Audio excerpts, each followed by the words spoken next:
இன்று ஜூன் 24, 1887. இன்றைய தினம்தான் Saint John's ambulance என்ற சேவை தொடங்கப்பட்டது. 1961 இந்தியாவின் முதல் சூப்பர்சானிக் விமானமான HF-24 விண்ணில் முதலாக பறக்கவிடப்பட்டது.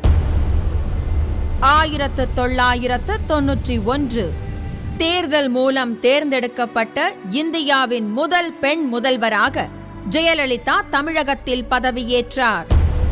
1980 இந்தியாவின் முன்னாள் குடியரசுத் தலைவர் V.V. கிரி இன்று காலமானார்.